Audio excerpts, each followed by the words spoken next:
So Right. today, that's kind of equivalent to like it's almost $500 million at that point Yeah. if you did it Yeah. today, right? That's a lot of money. That's a lot of money.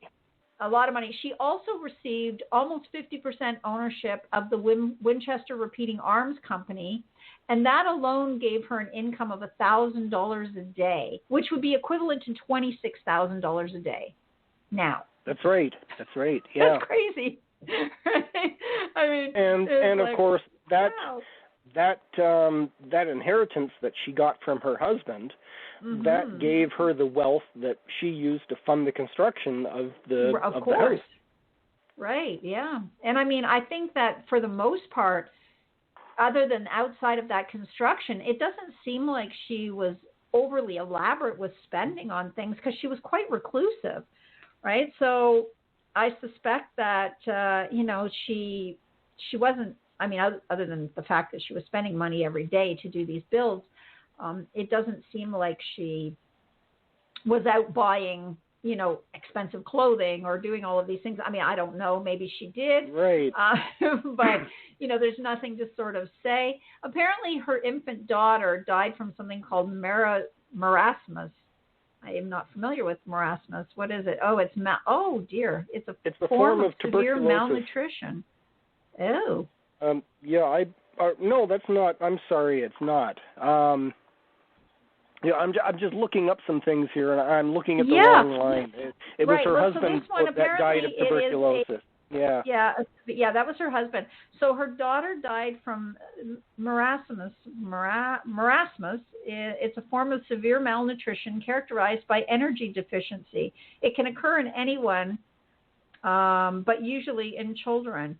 So that's a little odd, don't you think, for a family that has so much money that their child essentially died of malnutrition? Yeah. That's odd. I'm perplexed by that one. Yeah, I don't know what to say about that. No, it's very, I mean, I could understand a very poor family who couldn't afford to feed their children, but again, we don't know the circumstances of this. There could be more underlying issues. Yeah, who knows? It's hard to say, right? So, so there was that. Now, at the time, of course, they were living in New Haven, Connecticut, right? And her husband was working out of Boston with the Winchester Rifles. So when he died, she left and she went to California. So it's strange that, you would literally go all the way across the country to the other side, the other coast. The other side of the country, right. Mm-hmm. But what it does say here is that although it's possible that she was simply seeking a change of location and hobby over her lengthy depression, it also says that she came to believe her family and fortune were haunted by ghosts. This is where this whole thing comes from, right? The whole thing about about the Winchester Rifles. Yeah. And she thought that she could appease the spirits by building this house. So she purchased it was an unfinished farmhouse in Santa Clara Valley. So but carpenters then again, were hired. Why would you go across the country to do it? I don't know. I guess. Why would you not just stay in Boston and build your house there? Maybe people started talking. I don't know, right? You get in that echelon of society. I think if your daughter dies of malnutrition and your husband dies from tuberculosis, but he makes his living off of rifles that essentially are designed to kill people, perhaps just all of that was too overwhelming for her, and maybe people in society kind of shunned her. I don't know. You sort of have to kind of think of the thought process at the time of how people in that class of society may have looked upon her, and maybe it just wasn't something she wanted to deal with, right? And of course, with the grief of losing her husband and all of that, she might have just, depression is a strange animal, right? And it makes people do things that sometimes they wouldn't normally do. But, again, because we don't really have any backstory into what happened other than her husband died, her daughter died, And I mean, clearly those things mattered to her. She hung on to a piece of her daughter's hair, a lock of hair, and all of those things. So it is quite astounding that she turned this unfinished farmhouse into this gigantic 7-story mansion that, Right. you know, today is 3 stories and is still huge, right? Yep. So, but yeah, just, you know. Yeah, who knows? It's one of those unanswered questions. Yeah, and we probably will never know the answer to it because there's just nowhere to get the answer from. And, you know, it just seems that, so interestingly enough, too, I'm just kind of going through her life story and just looking at the different things. But apparently, as when she was building the house, she didn't scrimp on anything. Which is why it's so architecturally phenomenal. Yeah, no, inside not from glass. what I've seen of it on videos and photographs. Wow, for the time period. You know what it's the missing, materials though? in that house are just phenomenal. It's missing a carousel.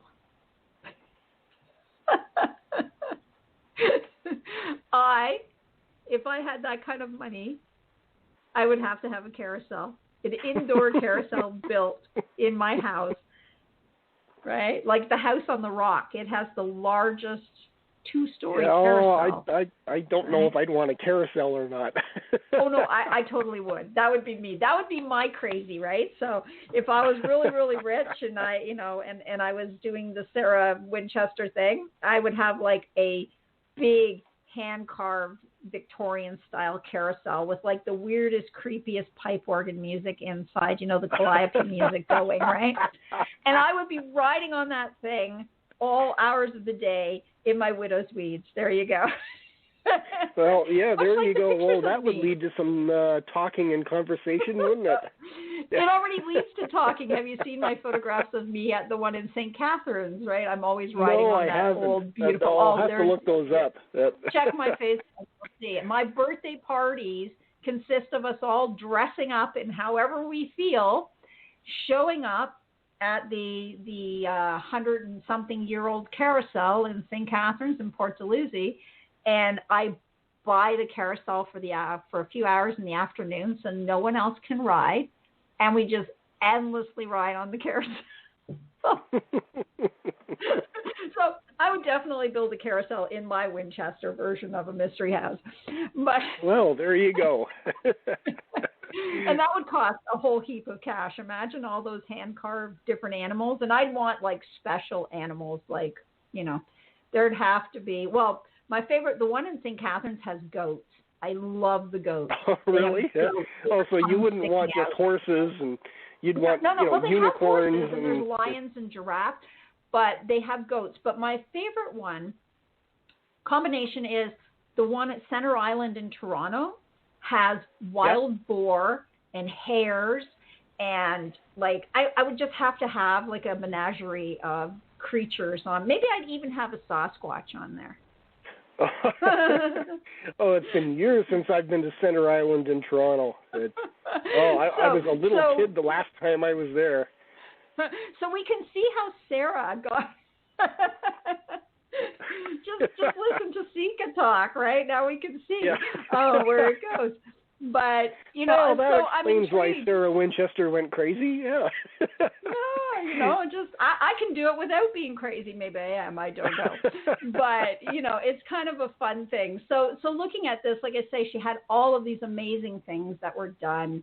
And when she died, it says all of her possessions, apart from the house, were bequeathed to her niece and a personal secretary. Her niece took everything she wanted and sold the rest of it at a private auction. Oh, how sad. Wow. It supposedly took 6 trucks working 8 hours a day for 6 weeks to remove all the furniture from the home. So I guess the stuff that's in there now is kind of, wow. An account disputed by the Winchester's biographer, that they kind of dispute that. But Mrs. Winchester made no mention of the mansion in her will. And appraisers considered the house to be worthless because of the damage caused by the earthquake, the unfinished design, and the impractical nature of the construction. It sold at auction to a local investor for just over $135,000 and was subsequently leased for 10 years to John and Mamie Brown, who ended up eventually purchasing the house. In February of 1923, 5 months after Winchester's death, the house was opened to the public, with Mamie Brown serving as the first official tour guide. Wow. So, yeah, today the home is owned. That goes back to what you said previously, that it's amazing that the house even survived. I know. After even that, right? So it's apparently back in the hands of the Winchester Investments LLC, a company that represents the descendants of John and Mamie Brown. So the house retains its unique touches. It reflects Winchester's beliefs of her reported preoccupation with warding off malevolent spirits. So the spirits are said to have directly inspired her as to how the house should be built. The number 13, the spiderweb motifs, they all carry spiritual significance for her, and they occur throughout the house. They also say that Sarah Winchester patents several architectural features within the house. One is actually a simple search, in the U.S. Patent and Trademark Database says there's no patents assigned to her, but that doesn't mean that she didn't put them in somebody else's name either. It's true. Yeah, sure. Right. In 2016, it was announced that another room with period furniture was built in the courtyard. An attic space contained a pump organ, a Victorian couch, a dress form, a sewing machine, and paintings, and the room was then made available to the viewing public. There's also a shooting range game. Okay. Also, they're still building onto the house today. Yeah. Wow. So they're still kind of redoing everything, but then there's rooms that are left unfurnished, and that was how they were unfinished and unfurnished, and they're exactly. So those rooms I was telling you about, some of them, I guess that's what happened at the time of her death, and so it was never finished. At the time, and they were just left as they were, and that was that. Yeah. So interesting, because this house, so many people don't even know this house exists. It's one of those weird sort of anomalies in American history that many people don't know about unless you visit San Jose, perhaps. But for the most part, most people, maybe if you went out on the street and said, hey, have you ever been to the Winchester Mystery House? Most people would look at you and go, no, right? They don't even know about it. But most people will know about the Haunted Mansion at Disney. Yes, and from what I understand is that Walt Disney based the Haunted Mansion ride on the Winchester Mystery House. Right, and the ballroom within the Haunted Mansion is like the ballroom at the Winchester House as well.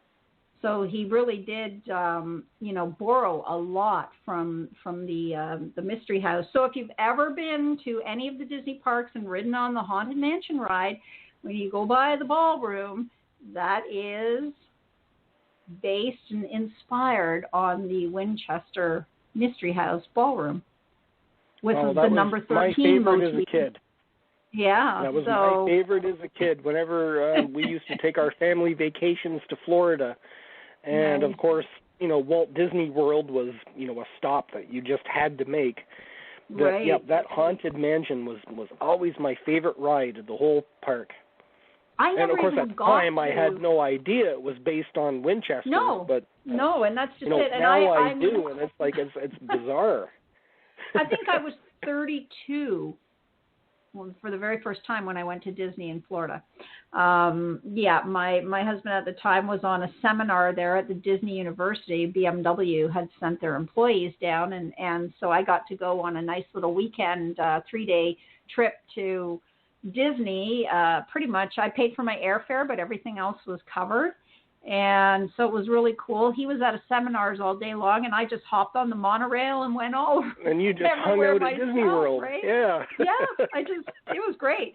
I'm okay doing stuff on my own, so I had a great time going through, and the Haunted Mansion and all the other cool stuff that